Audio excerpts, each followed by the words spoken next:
कितनी देर से साइकिल चला रहा हूँ, अब तो मेरे पैरों ने जवाब दे दिया है।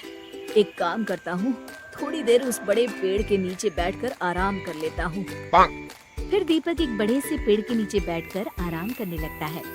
देखते ही देखते उसकी आंख लग जाती है। तभी अचानक जोरदार आवाज से उसकी आंखें खुल जाती है और वो देखता है कि एक भयानक सी दिखने वाली चुड़ैल उसकी साइकिल लेकर भाग रही है।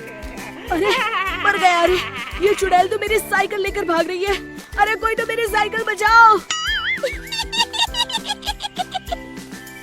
फिर एक दिन दो औरतें उस जंगल से गुजर रही होती है। आज तो हमें बाजार से लौटने में बहुत देर हो गई। हाँ, तुमने सही कहा। आज भी अगर मैं देरी से घर पहुंची तो मेरा पति तो बहुत नाराज हो जाएगा। तभी उन दोनों औरतों के पीछे से चुड़ैल उड़ती हुई आती है और दोनों की चोटी एक साथ काट लेती है। ओह, मेरी चोटी! अरे मर गई रे! अरे तेरा नाश बीते! हमारी चोटी काट कर ले गई। अब तो हम किसी को मुंह दिखाने लायक नहीं रहे। तेरा सत्यानाश हो! देखते ही देखते गांव में उस चुड़ैल का डर चारों ओर फैल जाता है।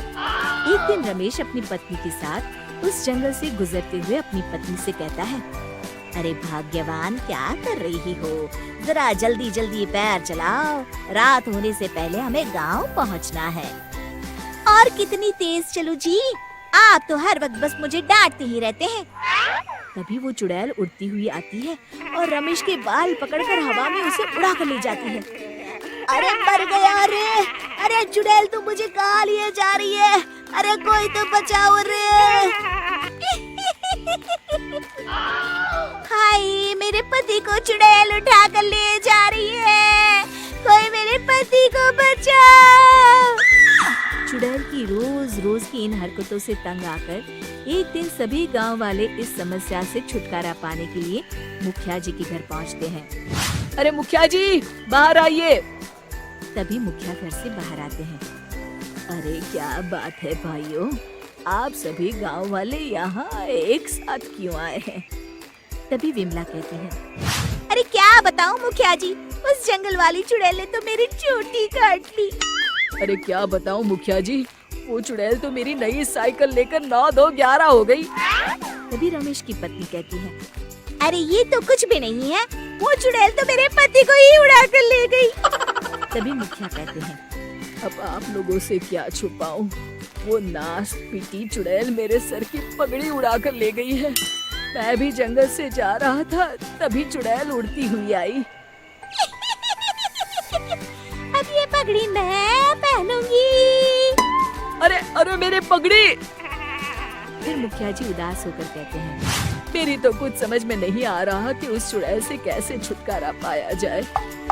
तभी गांव वालों की भीड़ में खड़ा बब्बन मुखिया जी के सामने आकर कहता है, मुखिया जी, आप चिंता न करिए, मैं उस चुड़ैल को ऐसा सबक सिखाऊंगा कि वो जिंदगी भर याद रखेंगी।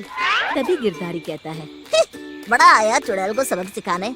बेटा, अभी तुम्हारा बाला उस चुड़ैल से पड़ा नहीं है। अरे बड़ी बड़ी बातें करना तो आसान है, कुछ करके दिखाओ तुम माने। तो ठीक है, कल मैं अकेला जंगल में जाऊंगा और उस चुड़ैल का किस्सा हमेशा के लिए खत्म कर दूंगा। फिर अगले दिन बब्बन उस जंगल में पहुंच जाता है और चुड़ैल को आवाज देने लगता है, अरे चुड़ैल दीदी, कहाँ हो तुम? मैं तुम्हारे लिए खुशखबरी लाया हूँ। तभी चुड़ैल बब्बन के सामने आ जाती है। आज पहली बार कोई इंसान मुझे ढूंढता हुआ इस जंगल में आया है। अरे तू कहाँ से आया है और मेरे लिए क्या खुशखबरी लाया है? मेरा नाम बब्बन है और मैं चुड़ैलों के राजमहल से आया हूँ। चुड़ैलों की रानी पूतना ने मुझे यहाँ भेजा है ताकि मैं तुम्हारी परीक्षा ले सकूं, और अगर तुम परीक्षा में पास हो जाती हो तो तुम बाकी चुड़ैलों के साथ उस राजमहल में हमेशा के लिए रह सकती हो। चुड़ैल खुश होकर कहती है, क्या तू सच कह रहा है? मुझे चुड़ैलों के राजमहल में रहने का मौका मिलेगा? अरे अगर ऐसा हो गया तो मजा आ जाएगा। ऐसे भी मैं इस जंगल से तंग आ चुकी हूँ।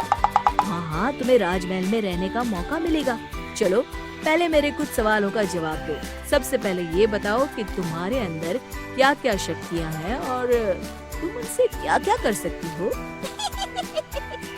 मैं गायब हो सकती हूँ, बड़े बड़े हाथियों को हवा में घुमाकर फेंक सकती हूँ, और इतना ही नहीं, मैं किसी का भी रूप धारण कर सकती हूँ। ये सारी खूबियाँ तो सभी चुड़ैल में होती है। कुछ और बताओ, जैसे कि क्या तुम अपने शरीर का आकार घटा बढ़ा सकती हो? इसमें कौन सी बड़ी बात है? अगर मैं चाहूँ तो अपने शरीर को एक छोटी सी चींटी के जितना छोटा बना सकती हूँ, और अगर मैं चाहूँ तो इस बड़े से पेड़ से भी बड़ी बन सकती हूँ। मुझे तुम्हारी बातों पर विश्वास नहीं है। आंखों से देख लूंगा तभी मानूंगा। फिर बब्बन एक कांच की बोतल नीचे जमीन पर रख देता है और उस चुड़ैल से कहता है, चलो ठीक है, अगर तुम इस बोतल के अंदर समा गई तो मैं मान जाऊंगा कि तुम बाकी चुड़ैलों से ज्यादा ताकतवर और गुनी हो। इसमें कौन सी बड़ी बात है?